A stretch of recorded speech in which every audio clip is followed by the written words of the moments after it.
sampai 18 seperti itu. Banyak kan ngopi koyo ya. Iya kan? Mobile ya. Cangkruan ya kan nang warung, wifi-an. Ini yang perlu ya, mohon maaf teman-teman muda ya, untuk bisa lebih disiplin lagi. Pedulilah sama diri sendiri, nanti bisa mempeduli. Akhirnya berimbas pada orang tua juga, kakeknya bahkan neneknya.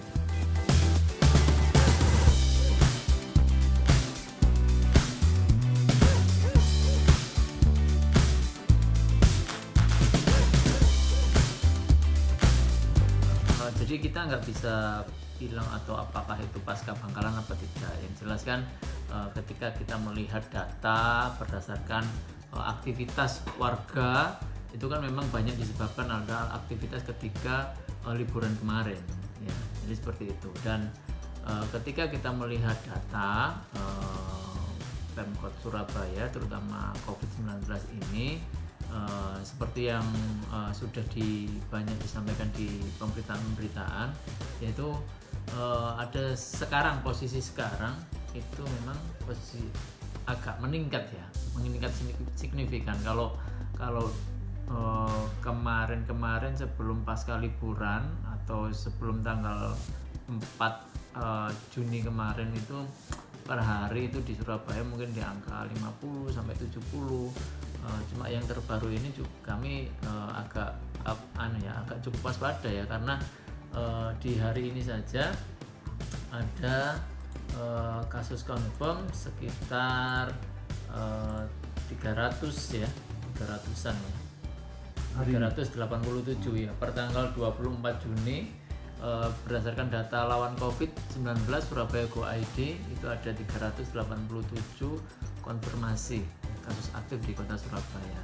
Nah, terus kemudian juga ketika kita melihat pelaksanaan PPKM Mikro di kota Surabaya ini kan berdasarkan Inmendagri itu kan dibedakan ada zona hijau, ada zona kuning, zona oranye maupun zona merah. Namun untuk sudah lama sih, dari bulan Januari penerapan PPKM Mikro di kota Surabaya ini kami perketat dengan menggunakan surat edaran wali kota terkait standar penilaian zona di masing-masing RT tersebut. Dan bisa diketahui juga melalui website lawan COVID-19 Surabaya Go ID. Di sana kami tampilkan secara gamblang, secara transparan bahwa berapa sih jumlah RT yang masuk ke zona merah, berapa jumlah RT yang masuk zona kuning maupun berapa jumlah RT yang masuk zona hijau. Dan klasifikasi RT dengan zona kuning, yaitu ketika ada satu kasus di tiap wilayah tersebut itu kami anggap zona kuning. Dan ini lebih ketat ya daripada Inmendagri. Kalau zona merah, kalau di sana ada lebih dari satu kasus kami anggap zona merah. Kenapa? Karena kami ingin pengawasannya, tracingnya, terus kemudian treatmentnya di sana itu bisa secara ketat, bisa secara lebih masif lagi, agar pemutusan rantai dari COVID-19 di wilayah tersebut bisa selesai. Dan strategi yang kami lakukan untuk percepatan penanganan COVID, terutama ketika minggu-minggu ini ya terjadi lonjakan, yaitu ketika kami mendapatkan RT tersebut memasuki zona merah maupun zona kuning, maka tentu tracing dilakukan di tempat tersebut ya. Kita melakukan tracing, terus kemudian kita testing siapa-siapa saja kontak eratnya.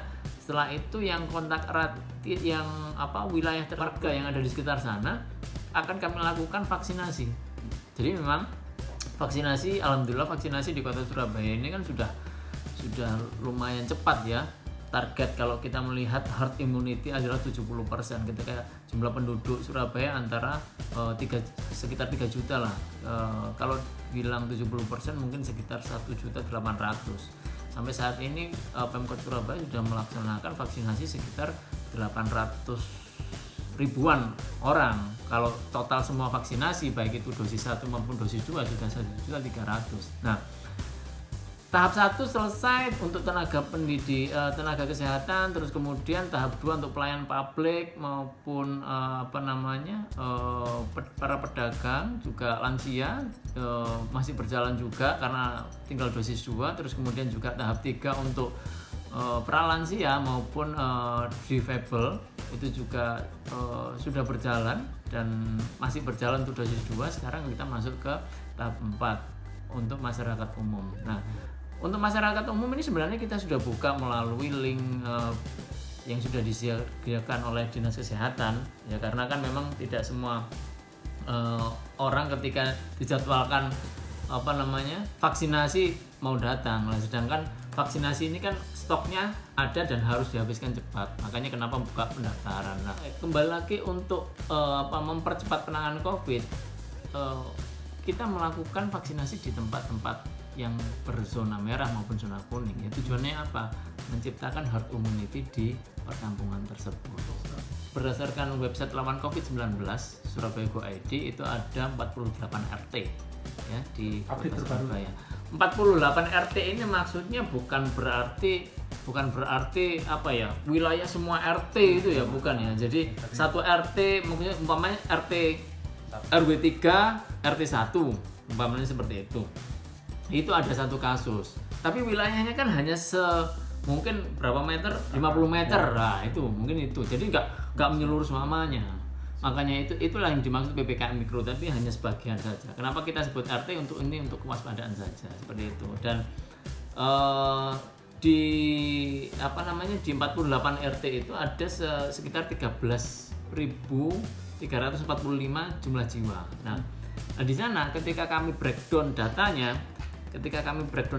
itu ada sekitar 4.130 itu sudah tervaksin. Nah, ini loh kok bisa kevaksin? Iya, karena kan ada yang petugas kesehatan, ada yang lansia, juga ada yang pelayan publik seperti itu. Nah, sisanya ini kan orang-orang yang produktif antara 18 sampai 49 ya, seperti itu. Nah, ini nanti yang akan kita target untuk diberikan vaksinasi seperti itu.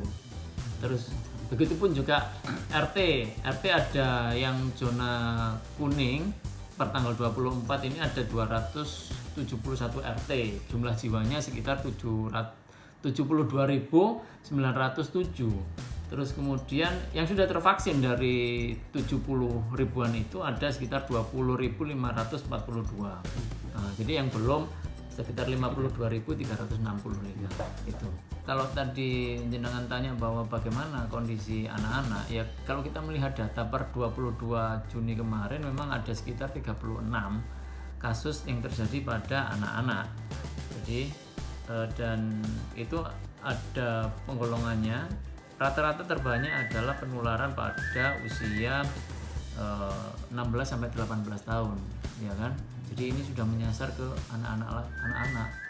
Ini sangat sangat berbahaya karena kan anak-anak rata-rata OTG fisiknya masih kuat, tapi yang paling berbahaya adalah ketika dia menularkan ke orang tua seperti itu. Dan usianya juga beragam, ada yang usia 0 sampai 2 tahun itu ada yang kena juga, ada yang usia 3 sampai 6 tahun itu ada 12 kasus malahan ya. Karena apa? Mungkin orang tua teledor ya, orang tua teledor, dia dari luar rumah bekerja, terus kemudian broadcastnya dia kurang disiplin, pulang ke rumah tidak langsung membersihkan diri tapi langsung peluk anaknya, ya kan, urusi anaknya ya. Ini karena ini usia 3 sampai 6 tahun. Ini sangat melihat anak yang lagi lucu-lucunya capek kerja terus langsung pasti meluk lah, inilah yang sangat berbahaya. Ini kami himbau untuk orang tua untuk lebih waspada lagi. Terus kemudian ada yang usia 7 sampai 12 tahun ini juga lumayan, ada 8 kasus. Terus kemudian untuk usia SMP, usia 13 tahun sampai 15 ini ada 1 kasus. Ya memang yang paling banyak 16 sampai 18 seperti itu. Banyakan ngopi koyo ya. Iya kan? Cangkruan, ya kan, nang warung, wifi-an. Ini yang perlu, ya mohon maaf teman-teman muda ya, untuk bisa lebih disiplin lagi, peduli lah sama diri sendiri, nanti bisa mempeduli, akhirnya berimbas pada orang tua juga, kakeknya bahkan neneknya. Dulu itu kan sudah ada penyekatan kemudian dilonggarkan, itu prosesnya dulu gimana Pak untuk penyekatan yang di kaki jembatan Suramadu sisi Surabaya itu? Iya, jadi memang awal itu kan sekitar tanggal 3 atau tanggal 4 Juni itu memang ada arahan dari Forpimda Provinsi Jawa Timur terkait antisipasi lonjakan kasus di beberapa wilayah di sekitar kota Surabaya. Nah, kemudian ada arahan sudah disepakati bersama atas koordinasi dari Forpimda Provinsi Jawa Timur, maka dilakukanlah hal yang seperti panjenengan tanyakan tadi. Itu tidak serta-merta atas inisiatif dari pemerintah kota Surabaya, tidak. Kami tetap inline, pemerintah kota Surabaya inline terhadap arahan dari provinsi ya. Karena kan memang ini secara kan wilayah yang berbeda. Maka dari itu kami melaksanakan sesuai dengan arahan dari hasil koordinasi Forpimda Provinsi Jawa Timur. Penyekatan iya, adanya ya seperti penyekatan. screening kan, karena kan memang ada pelonjakan kasus, apalagi ditengarai adanya varian India, varian baru yang bahkan lebih penularannya lebih cepat ya, 40% menurut Pak ahli itu yang ngomong ya, bukan saya. Jadi penularan lebih cepat dan lebih berbahaya, seperti itu sih. Terus kemudian dilonggarkan lagi. Ya itu kan hasil rapat koordinasi ya antara Forpimda Provinsi Jawa Timur, seperti itu sih.